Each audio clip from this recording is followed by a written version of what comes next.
अस्सलाम वालेकुम एवरीवन। उम्मीद है कि सब ठीक ठाक होंगे, बहुत खुश होंगे, बहुत मज़े में होंगे। Welcome back to my YouTube channel and welcome back to another video. So vlog start हो रहा है मॉर्निंग से। मॉर्निंग लाइक आजकल मैं नाश्ता लेट कर रही हूँ, कोई 12:30-1 बजे के करीब। एक्चुअली ना मैं ट्रैक पे वापस आने की कोशिश कर रही हूँ। पिछले कुछ अर्से से मैंने बहुत ज़्यादा ओवर ईटिंग कर ली है। Over eating in the sense कि मुझे बिंज ईटिंग की इतनी ज़्यादा आदत हो गई है। मील्स तो मैं 2 ही ले रही हूँ, बट उसके अलावा बहुत ज़्यादा मैंने शुगर कंज्यूम करना स्टार्ट कर दिया। Like insane amount of sugar I am consuming these days. साथ में थोड़ी बहुत मंचिंग भी चलती रहती है, थोड़ी बहुत स्नैकिंग भी हो जाती है। लाइक थोड़ी सी हल्की सी भूख फील हो रही है तो नूडल्स बना लिए। हादी के लिए बिस्किट का मैंने एक पैक ओपन किया तो उसमें से एक बिस्किट ले लिया। मतलब इस तरह से जो है ना, आपका एक तो लाइफस्टाइल बहुत डिस्टर्ब हो जाता है। और आपको जब इन चीज़ों की आदत ना हो ना, और आप रूटीन से हटकर खा रहे हो ना, तो आपको बहुत ज़्यादा हैवी फील होना शुरू हो जाता है। और वैसे भी मैं इतना ज़्यादा शेक पी रही हूँ आजकल, जब से मैंगो सीज़न स्टार्ट हुआ है। दिन में 2 ग्लास तो मैं पी लेती हूँ।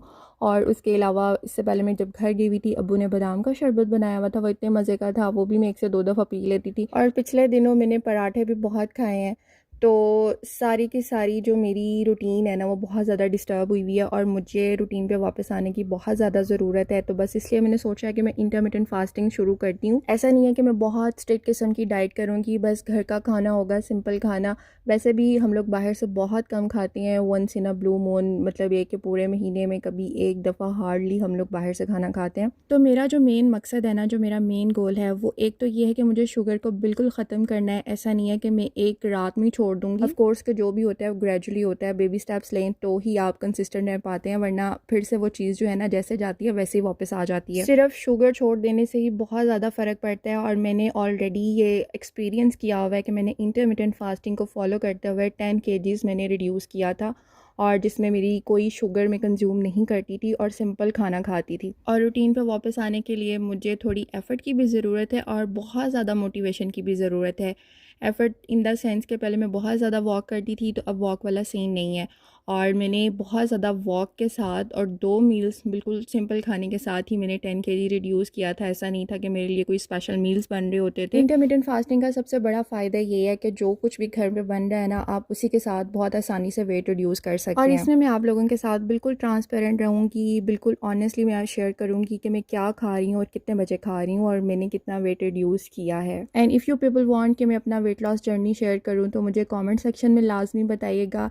एंड अगेन, अगर आप लोग ये वाला वेट लॉस चैलेंज ज्वाइन करना चाह रहे हैं ना, तब भी मुझे लाजमी बताइएगा। एक तो इससे मुझे बहुत ज़्यादा मोटिवेशन मिलेगी और इससे थोड़ी सी मुझे भी आसानी हो जाएगी। तो मैं अपने सारे मील्स भी शेयर करूँगी और मैं टाइमिंग्स भी इंशाल्लाह लाजमी शेयर करूँगी। सो बातों ही बातों में मेरा और हादी का ब्रेकफास्ट हो गया था रेडी। उसके लिए मैंने टोस्ट बनाया था और अपने लिए मैंने स्लाइस और वही बेसिक सा ऑमलेट बनाया था। बस ब्रेकफास्ट से फ्री होके थोड़े बहुत घर के काम थे वो किए हैं, और उसके बाद मैंने ये वाला ड्रेस निकाला था पहनने के लिए। अच्छा, निशात के अलावा अगर मुझे कोई लॉन पहनने का मज़ा आ रहा है ना, तो वो ईगो की लॉन है, जो कि मैंने पहले कभी नहीं पहनी थी।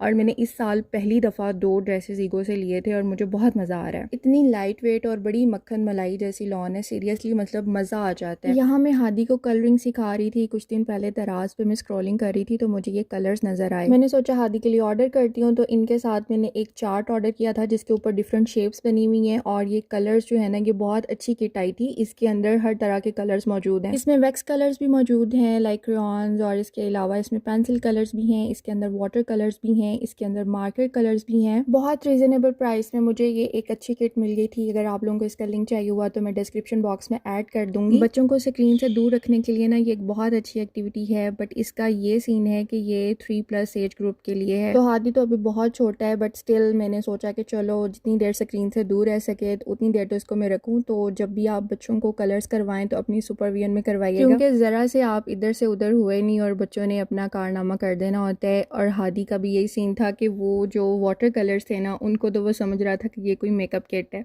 तो वो ब्रश उठाता था, उसे हल्का सा पानी में डिप करता था और कलर्स के साथ टच करके वही वाला कलर अपने फेस के ऊपर करना शुरू कर देता था, लाइक जैसे कोई बंदा मेकअप कर रहा हो। और मैं थोड़ी देर के लिए उठकर किचन में गई थी और जब मैं वापस आई हूँ तो मैंने देखा है कि उसने वैक्स कलर जो थे ना, वो मुंह में डालकर तोड़ना शुरू कर दिए थे। तो बस फिर मैंने काफ़ी सारे कलर छुपा दिए, क्योंकि वो अभी बहुत छोटा है और उसको बहुत सारी चीज़ों की अभी बिल्कुल भी समझ नहीं है। और ये जो चार्ट था, इसकी क्वालिटी भी बहुत अच्छी थी, बहुत थिक था और डिफरेंट शेप्स बनी हुई थी, like fruits, wages and animals. और मज़े की बात यह है कि इन शेप्स को आप कट करके वॉल पर भी पेस्ट कर सकते हैं, क्योंकि बच्चों को ज़्यादातर होता है कि वो खड़े होकर ड्राइंग करें, खड़े होकर पेंटिंग करें ना, तो ये बहुत अच्छी चीज़ है। और शाम में हम लोग हॉस्पिटल चले गए थे, मुझे कुछ टेस्ट करवाने थे। मेरी पूरी बॉडी में इतनी ज़्यादा पेन हो रही थी जैसे पूरी बॉडी जकड़ी हुई है, और इतनी दर्द थी और ऐसे फील हो रहा था जैसे स्वेलिंग हुई है ना बॉडी पे। स्पेशली मेरी फिंगर्स पे बहुत ज़्यादा स्वेलिंग थी और प्रॉपरली उंगलियां फोल्ड भी नहीं हो रही थी। तो बस फिर मुझे ये डर था कि कहीं यूरिक एसिड ना बढ़ गया हो, तो बस उसी का टेस्ट करवाने के लिए मैं हॉस्पिटल गई थी। मौसम काफ़ी अच्छा हुआ था और काफ़ी दिन से मेरा दिल चाह रहा था कि मैं कीमा करेले बनाऊँ,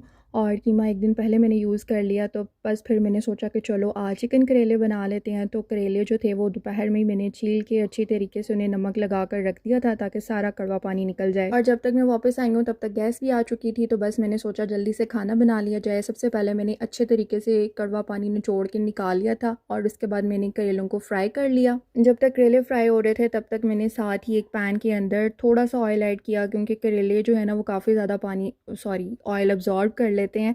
हालांकि उनमें से मैंने बहुत ज़्यादा ऑयल निकाल दिया था, बट फिर भी मैंने चिकन के अंदर ऑयल की क्वांटिटी बहुत कम ऐड की थी, और एक छोटू सा प्याज मैंने ऐड किया था, और उसके बाद उसके अंदर मैंने चिकन ऐड कर दिया और साथ में मैंने जिंजर गार्लिक पेस्ट ऐड कर दिया, और थोड़ी सी भुनाई करने के बाद उसके अंदर मैंने टोमेटो प्यूरी ऐड कर दी थी। साथ ही मैंने कुछ बेसिक से स्पाइसेस ऐड कर दिए थे। अच्छा, जो बेसिक स्पाइसेस है ना उसके अंदर सॉल्ट, रेड चिली पाउडर और हल्दी और ज़ीरा पाउडर, धनिया पाउडर, ये 5 चीज़ें तो मस्ट होती हैं ना। और साथ में मैं चिकन मसाला लाजमी ऐड कर देती हूँ जब मैं चिकन बना रही होती हूँ। तो मसाले की भी मैंने हल्की सी भुनाई की है, और उसके बाद उसके अंदर मैंने ग्रीन चिलीज़ ऐड की हैं और थोड़ा सा पानी ऐड करके उसको मैंने ढक कर रख दिया था ताकि चिकन अच्छे से टेंडर हो जाए। बाय दिस पॉइंट मेरे करेले भी डन हो चुके थे, तो मैंने एक प्लेट के अंदर टिश्यू को अच्छे तरीके से फैला के उसके ऊपर मैंने छलनी रखी थी, और उसके अंदर मैंने करेलों को अच्छे तरीके से फैला दिया था ताकि सारा ऑयल जो था ना वो नीचे वाले टिश्यू में एब्जॉर्ब हो जाए। यहाँ पर चिकन भी बहुत अच्छे तरीके से गल चुका था, उसे मैंने एक दफ़ा छुरी से चेक कर लिया था, क्योंकि मेरे हस्बैंड को बहुत अच्छे तरीके से एक्स्ट्रा गला हुआ चिकन पसंद है। तो जब भी मैंने कोई वेजीज़ अंदर ऐड करनी हो ना, तो मैं बहुत अच्छे तरीके से पहले चिकन को कुक करती हूँ और उसके बाद ही उसके अंदर वेजिटेबल ऐड करती हूँ। तो बस उसके अंदर पहले मैंने फ्राइड करेले ऐड कर दिए, उसके अंदर अभी थोड़ा थोड़ा पानी था, और मुझे था कि अगर कोई भी करेलों में कसर बाकी हुई ना तो वो इस पानी की वजह से पूरी हो जाएगी। और उसके बाद मैंने इसके अंदर 2 मैंने अनियन स्लाइस अप किए थे, वो मैंने ऐड कर दिए। मुझे इसके अंदर ना वो जो खड़े खड़े प्याज होते हैं ना, मुझे वो बहुत पसंद है, इस वजह से मैं बहुत ज़्यादा प्याज ऐड करती हूँ। हर एक का अपना डिफरेंट तरीका होता है, लेकिन मुझे तो बहुत ज़्यादा खैर इस फॉर्म में पसंद है, इसलिए मैं लाजमी प्याज ऐड करती हूँ। और साथ ही मैंने उसके अंदर थोड़ा सा लेमन जूस ऐड किया था, गरम मसाला ऐड किया और उसको मैंने ढक के रख दिया। और बस फिर इसके बाद जो है ना मेरा सालन हो गया था डन। उसके ऊपर मैंने हल्का सा धनिया स्प्रिंकल किया। खैर करेले बहुत मज़े के बने थे। मैंने तो खैर सही से जो है ना वो बड़े दिनों से मुझे देसी एक फ़ूड की क्रेविंग हो रही थी, तो वो मेरी पूरी हो गई। और बाय दिस पॉइंट मेरी रिपोर्ट्स भी आ चुकी थी, अल्हम्दुलिल्लाह कि मेरी रिपोर्ट्स ठीक थी, मुझे यूरिक एसिड का प्रॉब्लम नहीं था। बस वही बात है कि हमारी जो डाइट है ना वो बहुत ख़राब है, तो इस वजह से मैंने सोचा कि मैं कैल्शियम और विटामिन डी जो है ना वो दोबारा से लेना शुरू करूँ, क्योंकि ये विटामिन डी की वजह से, उसकी डेफिशिएंसी की वजह से मेरी बोन्स में इतनी ज़्यादा पेन है। तो मेरी डॉक्टर ने एक दफ़ा पहले मुझे कैलोरी रिकमेंड की थी, तो आई थॉट कि मैं यही लेना दोबारा स्टार्ट कर दूँ, क्योंकि इससे मुझे काफ़ी फ़र्क पड़ता है। और प्लीज़ किसी को भी देख कर, किसी वीडियो में, किसी व्लॉग में देख कर ख़ुद से आप लोग इस तरह से मत स्टार्ट हो जाए करें कोई भी सप्लीमेंट्स लेने, क्योंकि हर चीज़ हर एक को सूट नहीं करती है। खाने से फ्री होकर मेरे बाकी जो काम पेंडिंग थे सारे मैंने वो किए हैं, और सब कुछ समेटते समेटते और नमाज़ पढ़ते मुझे तकरीबन 10:30-11 बज गए थे। वीडियो में कुछ भी अच्छा लगा हो तो लाइक ज़रूर कीजिएगा। I will be meeting you guys in my next video. Till then अल्लाह हाफ़िज़।